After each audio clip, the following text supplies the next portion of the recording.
Béni soit Dieu. Et je remercie le frère Tiji pour les quelques mots qu'il a dit. C'est les premiers mots que j'ai soulignés. Alors je dis peut-être Seigneur, c'est ta pensée. J'espère que c'est la pensée du Seigneur ce soir. Vous savez, lorsqu'on lit la Bible, on s'aperçoit d'une chose. C'est que la Bible emploie des mots. Et lorsqu'on lit dans la Bible, on entend souvent des mots comme il y a des temps, il y a des jours, il y a des heures. La Bible parle de temps, la Bible parle de jour, et la Bible parle de l'heure. Donc, c'est pas pareil. Ce n'est pas pareil. Ça veut dire que plus on s'approche, plus on avance, plus le monde, plus le temps passe dans ce monde, plus on s'approche de l'heure. Retenez bien ce que je vous dis. La Bible parle de temps, elle parle de jour et elle parle d'heure. Ce sont trois choses différentes. Et plus on va, plus on s'approche, le temps passe à des jours et le jour, on arrive à quoi? Au moment fatidique, à l'heure. Béni soit Dieu. Et ma question, c'est celle-ci ce soir. À quelle horloge es-tu réglé? C'est important ça. Donc je te repose la question, tu parles dans ton cœur. À quelle horloge es-tu réglé? Est-ce que tu es réglé à l'horloge de Dieu ou es-tu réglé à celle des hommes? Quand je parle des hommes, je parle du siècle présent, du siècle dans lequel on vit. Je parle du monde. Et quand je dis du monde, c'est ton horloge. Et je voudrais te dire que ce soir, tu dois te régler à l'horloge de Dieu et non pas à ton horloge. Parce que ce n'est pas toi qui es maître du temps et des circonstances. C'est lui. C'est lui, Dieu, qui est maître du temps et des circonstances. Et je te promets qu'il ne changera pas. C'est le frère Joliton qui disait, il ne viendra pas une seconde avant et une seconde après. Ça, à un moment donné, qu'il a dit, il ne manquera pas son rendez-vous. C'est chronométré à la seconde près. Donc, voilà pourquoi c'est important et que je te pose cette question, parce qu'il faut que tu saches où tu en es, mon ami, avec Dieu. Il faut que tu saches où tu en es avec Dieu. À quelle horloge je suis, Michael? À celle de Dieu? Si je suis à celle de Dieu, merci Seigneur. Comme disait le frère, je pars pour le grand départ. Si je ne suis pas réglé à l'horloge de Dieu, excusez-moi, tu vas manquer le départ. Il n'y en aura qu'un. Il n'y en a qu'un. Il n'y en a qu'un. Vous savez, on dit souvent, on peut manquer un train, il y en aura un autre. Ce n'est pas un souci, c'est une vérité. On peut manquer un avion, il y en aura un autre. Mais là, il y aura un seul départ, il n'y en aura pas une autre. Donc, tu n'as pas le droit de jouer avec ce temps-là. Parce que le temps, il n'est pas à toi. Et ce soir, il y a un temps. C'est le temps de Dieu pour toi. C'est le temps de la main de Dieu qui est tendue vers toi pour te sortir de là où tu es. Dieu veut venir te sortir dans le temps dans lequel tu vis pour t'amener dans son temps à lui. Amen. Béni soit Dieu. Béni soit Dieu. J'ai marqué ceci. Il y a une différence entre entendre le message de l'évangile. Il y a une différence entre entendre le message de l'évangile et croire au message de l'évangile.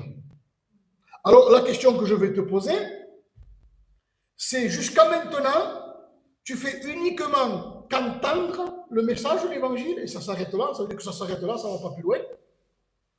Ou est-ce que tu crois au message et tu as accepté la parole de Dieu dans ton cœur? Ce sont deux choses différentes. Béni soit Dieu.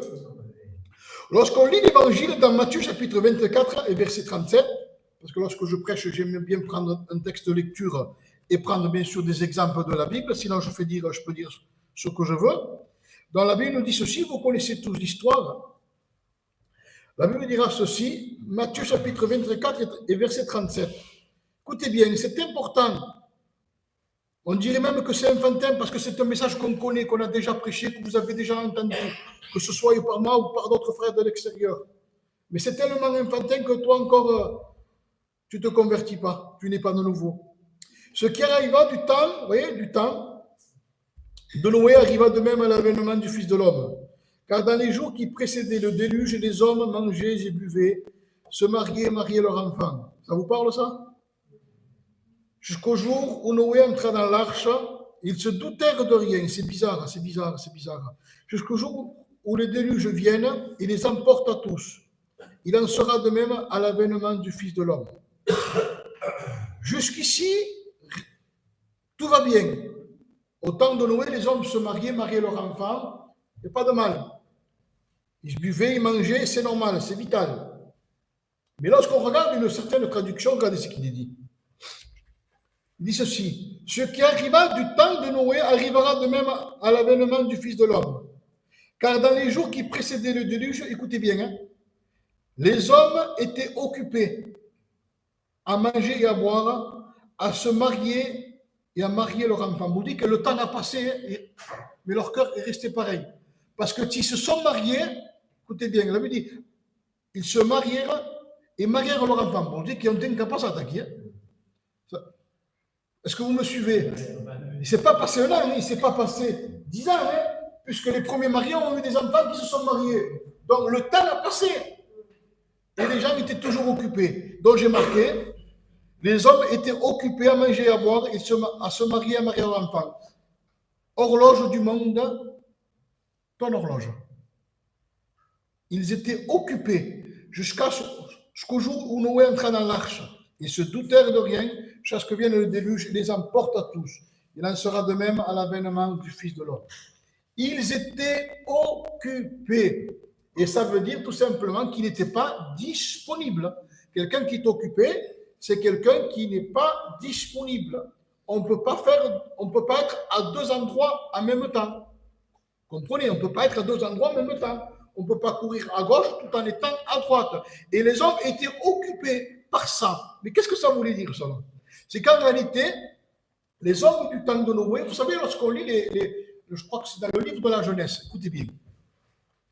Dans le livre de la Genèse, lorsqu'on lit, si ma mémoire est bonne, je crois que c'est dans le chapitre 6, il est dit ceci: l'accent est mis sur la méchanceté du cœur de l'homme.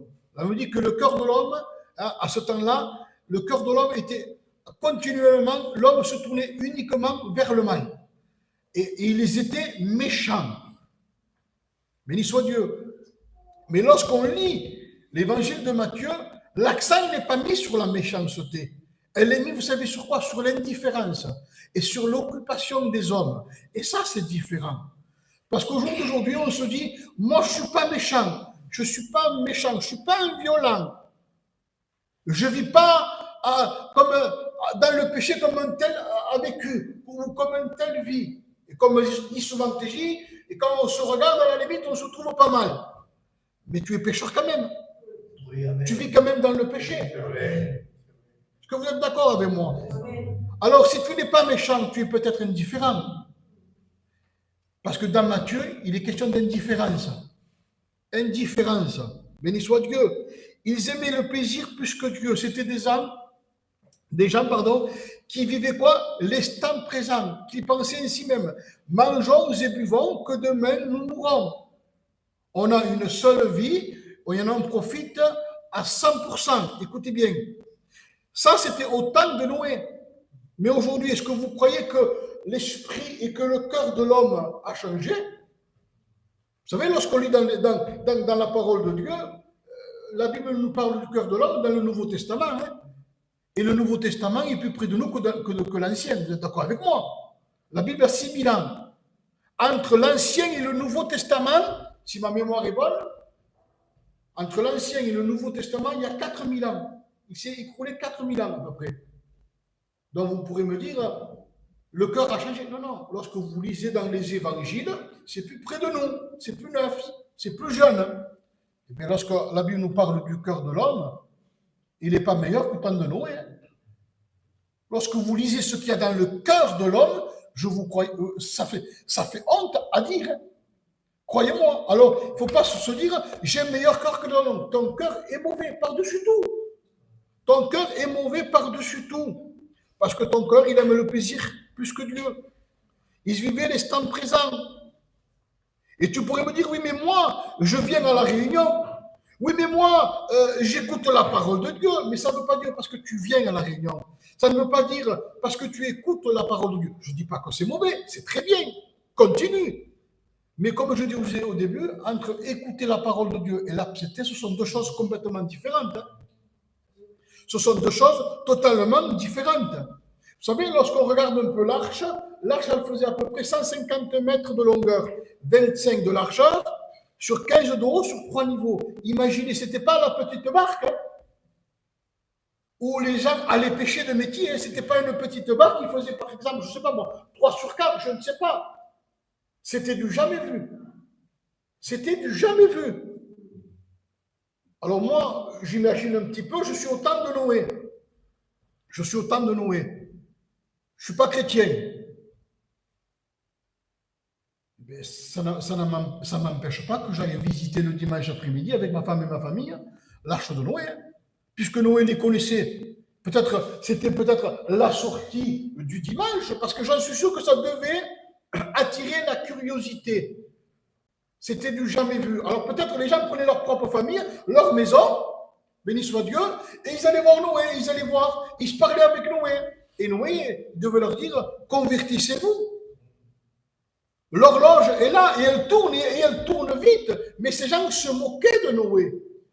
Ça veut dire que l'arche était belle, c'était joli, mais ça s'arrêtait là. Et aujourd'hui, c'est la même chose. Une mission, c'est joli, c'est très joli. Vous avez vu? Mission de 3 jours, remplie. Plus de mission, plus personne. Non mais, il faut dire ce qui est. Il faut dire ce qui est. Mission remplie. Je ne sais pas pourquoi le mot mission. Et je suis sûr que la moitié n'ont pas compris ce qu'est dit Jonito. Ils ne s'en rappellent même plus. Je vous promets.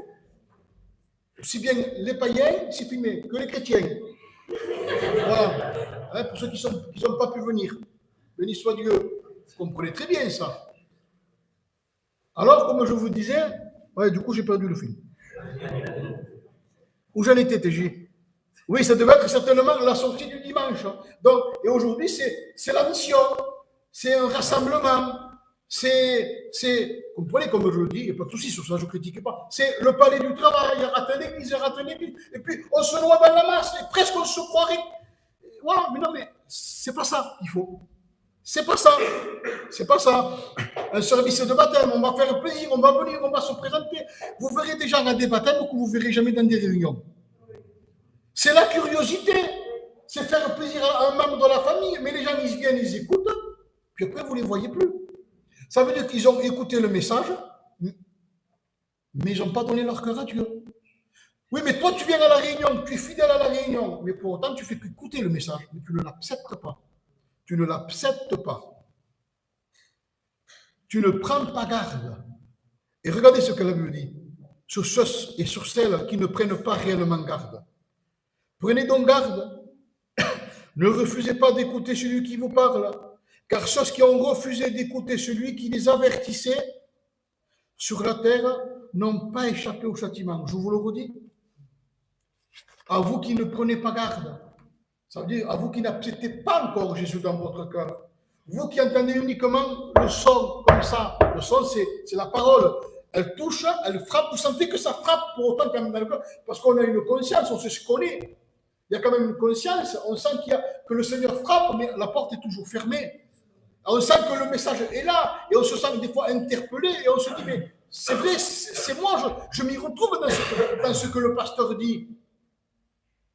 Mais regardez, je ne prends pas garde. Prenez garde. Prenez donc garde, on vous dit, faites attention. Ne refusez pas d'écouter celui qui vous parle. C'est Dieu qui vous parle, ce n'est pas les hommes. Hein. Donc, quand vous refusez un message, vous refusez l'appel de Dieu. Car ceux qui ont refusé, parce qu'il y en a qui ont refusé, vous voyez, on a le droit de refuser. Tu as le droit de refuser. Tu as le droit de rester dans l'état dans lequel tu es. Tu as le droit de rester avec la porte fermée. Tu en as le droit. Libre accès. Libre à toi. Mais ceux qui ont refusé d'écouter, celui qui les avertissait, à savoir la parole, le Saint-Esprit, le Seigneur, ils n'ont pas échappé au châtiment. Ils n'ont pas échappé au châtiment. C'est pour ça qu'un jour, Jésus, il est là et il est devant Jérusalem. Et malgré leur amour qu'il leur portait à son peuple, Erlusem, c'était le sien. Ils sortaient de ce peuple, c'était le peuple élu, le peuple choisi, le peuple qui devait porter son nom et qui porte son nom. Lorsqu'il les voit, il les regarde. Et voyant leur indifférence et pour d'autres leur méchanceté, il dit Jérusalem, et Jérusalem, combien de fois j'ai voulu te rassembler comme une poule rassemble sa couvée. Combien de fois? Mais la Bible dit, mais tu n'as pas reconnu le temps où tu as été visité. Désormais, Dieu, châtiment, désormais, ta maison sera laissée, comment dit la Bible, Dieu? Comme un désert. Ça va être une catastrophe. Vous allez passer par le jugement. 70 ans après, la prophétie s'est accomplie. L'armée est venue, elle a détruit Jérusalem. Il ne s'est pas trompé, le Seigneur. Le Seigneur ne se trompe jamais. Vous savez pourquoi? Et lorsqu'il regarde, regardez la Bible dit, qu'il se mit à pleurer. Il dit ces paroles, il s'est mis à pleurer. Donc, comprenez très bien. Et ça, je me répète à le dire. Si jamais vous dites que c'est vous qui le dites, ce n'est pas vrai, c'est moi qui l'ai dit ça. Ça, c'est moi qui l'ai dit. Lorsque le Seigneur, il pleure, lorsqu'il pleure, le Seigneur, c'est parce qu'il est rempli de compassion. Et lorsqu'un père pleure, je dis souvent, lorsqu'un père pleure, voilà, lorsqu'un père pleure, c'est très important. Lorsqu'un enfant, vous avez remarqué souvent, lorsqu'un enfant il pleure et qu'il veut quelque chose et qu'il ne vous lui donnez pas, c'est pas grave. Parce que des fois, un enfant nous réclame quelque chose qui est dangereux pour lui. Et on ne lui donne pas. Malgré tout notre amour, on ne lui donne pas, il peut pleurer. Et on lui dit à notre enfant, je ne sais pas si vous l'avez fait, mais on me l'a fait à moi, quand je voulais quelque chose parce que j'étais capricieux. Et on me disait, il vaut mieux que ce soit toi qui pleures que moi. Il vaut mieux que ce soit toi qui pleures que moi. Et avec le temps, lorsqu'on grandit, lorsqu'on devient père et mère ou grands-parents, on le comprend, ces paroles. Parce que lorsqu'on est enfant, on ne peut pas le comprendre. Et je vous dis que lorsqu'une personne adulte pleure, c'est que c'est grave. Parce qu'une grande personne adulte, elle ne pleure pas pour rien. Et là, c'est une personne qui s'appelle Jésus qui pleure. Et lui, il ne pleure pas pour rien, croyez-moi. Jésus, lorsqu'il pleure, ne pleure pas pour rien. Parce qu'il voit la destruction. Il voit ce qui les attendait, comme il voit ce qui t'attend. Mais il t'aime au point qu'il a donné sa vie. Mais ton refus le fait pleurer parce qu'il voit le jugement qui t'attend. Béni soit Dieu. Ils se doutèrent de rien. Ils étaient remplis d'incrédulité. Ils ne croyaient pas que l'impossible pouvait devenir possible. L'incrédulité, vous savez qu'est-ce que c'est? C'est une semence qui est diabolique et qui vient dans le cœur de l'homme pour égarer l'homme, pour pas que l'homme se tourne vers Dieu, pour pas que le cœur de l'homme se tourne vers Dieu. Oui, je le dis, l'incrédulité, c'est une semence qui est diabolique. Ils ne se doutèrent de rien jusqu'à, écoutez bien, jusqu'à ce que le déluge vienne et les emporte à tous. Donc ça veut dire qu'à un moment donné, ils ont cru. Bon, dit ça.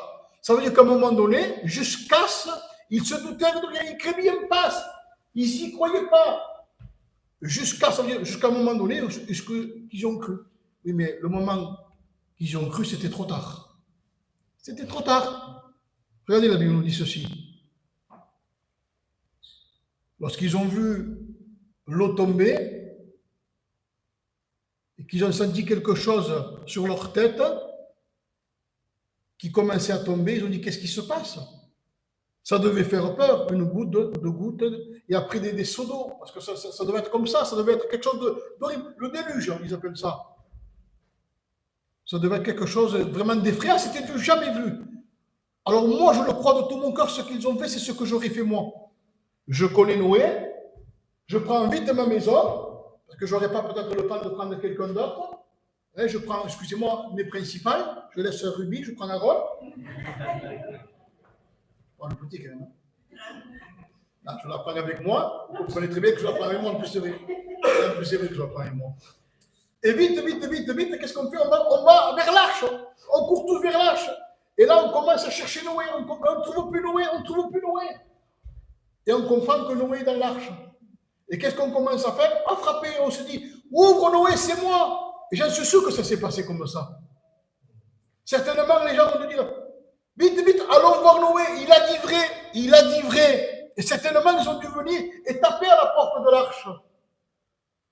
Et Noé, malgré son amour immense qu'il devait avoir pour eux, parce que peut-être il y avait de la famille là-dedans. Ben, il y avait une famille, c'est ouais. Il y avait des parents, lui, des gens qui l'avaient vu grandir. Et Noé devait dire, je ne peux pas vous ouvrir, parce que la porte, c'est pas moi qui l'ai fermée. C'est Dieu qui l'a fermée. Lorsque l'arche, écoutez bien, lorsque l'arche s'est terminée, la porte de l'arche est restée ouverte de mémoire 7 jours.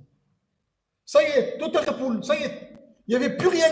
La seule prophétie qu'il devait y avoir, c'était le déluge. Tout était prêt. 7 jours. 7000 ans. Je ne mets pas de date, puisque puis c'est filmé. Je ne mets pas de date. 7000 ans. On est plutôt vers les 7000 ans que vers les 1000 ans. Hein. Depuis la création, comprenez? Ça veut dire que Dieu laisse un temps de grâce. Et le temps de grâce, les 7 jours de la porte ouverte, c'est ce soir. C'est les réunions qui sont en train de se faire. Et c'est la réunion où le Seigneur tape au cœur. Et le Seigneur dit, je veux rentrer. Laisse-moi rentrer. Laisse-moi rentrer. Ces 7 jours, c'est le temps de la grâce. C'est les 7 jours de la grâce, je pourrais dire. Béni soit Dieu, c'est le temps de l'Église, le temps où le message est annoncé, c'est le temps de la grâce où tu peux te sauver avant qu'il en soit trop tard. Ils ont frappé, Noé, ouvre-moi, ouvre-moi. Comme je vous dis, il avait le nom de sa famille. La famille ne te sauvera pas. La famille ne te sauvera pas parce que la Bible dit que le salut, c'est quelque chose qui est personnel. Ça, le salut, c'est quelque chose qui est personnel. Béni soit Dieu.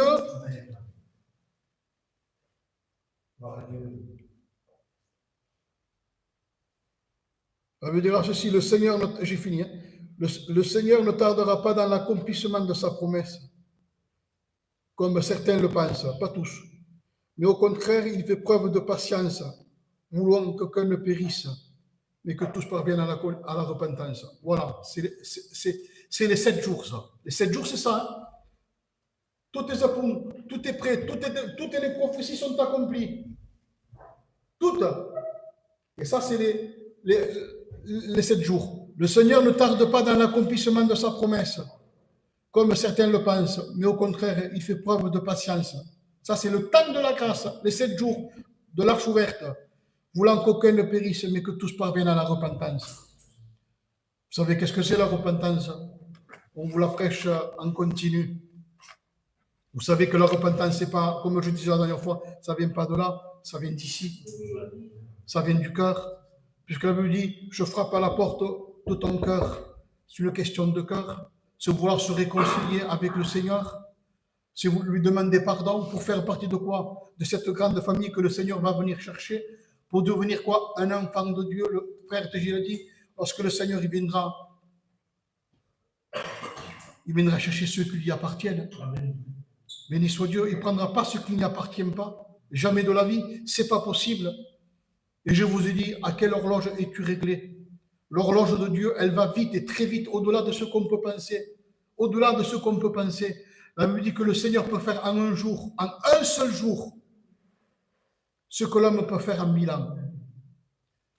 Ça me vient cette pensée. Souvenez-vous du Covid. En combien de jours le monde s'est arrêté? En rien, en rien. En rien du tout. Le monde, mais quand on dit le monde, c'est le monde. Hein. Excusez-moi. La vie du SDF, elle est arrêtée. La vie de la superstar d'Amérique était arrêtée. Il n'y avait plus de vie. Le monde c'était un chaos. On faisait voir, excusez-moi, comment s'écrit d'Amérique à New York, une avenue principale, ce qui a plein de lumière, vous savez là, je ne me rappelle pas, Times Square, non? Voilà, on y est, je parle anglais et tout. Plus rien, plus de lumière, tout était éteint. Tout était éteint. Il a fallu peu de jours, hein. Je vous dis, les choses, elles vont vite. Et en un jour, le Seigneur peut faire ce que l'homme met 1000 ans pour faire un jour. Un jour. Un fou peut prendre le pouvoir et en un jour, vous savez pas ce qui peut se passer. Quand je dis un jour, c'est dans une période de temps court. Hein. Vous avez vu Trump, là, ce qu'il est en train de faire? Vous n'avez pas vu? Il va faire un crash mondial. C'est lui qui va le faire, le crash mondial, avec ce qu'il fait. Il va faire un crash mondial. Il faut qu'il y ait un crash mondial. Il faut qu'il y soit. Il faut que la Terre connaisse un chaos. Pourquoi faire? Pour que l'Antichrist vienne. Pour que l'Antichrist vienne et qu'il rétablisse. Oui, mais avant que le Christ vienne, il faut qu'il se passe quelque chose. Et vous savez qu'est-ce que c'est? C'est à la voix de l'archange, au son de la trompette de Dieu. Amen. Les morts en Christ ressusciteront et nous, les vivants, nous partirons à la rencontre de Dieu. Parce que ce qui retient l'apparition officielle de l'Antichrist, c'est l'Église. Tant que l'Église est là, il ne peut pas apparaître tel qu'il doit être. Mais l'esprit, il y est. Je vous promets, l'esprit de l'Antichrist, il y est comme il faut. Et tout va s'arrêter. Alors, à quelle horloge de Dieu es-tu? La tienne, toujours? Tu vas toujours continuer à rester à ton horloge? Tinaltens. J'ai le temps, je suis jeune, je viens de me marier, je dois me marier, j'ai trop de choses à faire. Je le dis souvent, au temps de Noé, ils se mariaient, ils étaient occupés à manger au bord. Au temps de l'autre, c'était après les responsabilités. Oui, parce qu'après les nouveaux mariés, il faut travailler. Donc, ça vient quoi? Les responsabilités. Donc, il y aura toujours quelque chose qui fera que tu seras réglé qu'à ton horloge. Alors, ne sois plus réglé à ton horloge, tu es en danger. Passe et règle-toi à l'horloge de Dieu. Béni soit Dieu. Alors, on s'incline et on chante un cantique.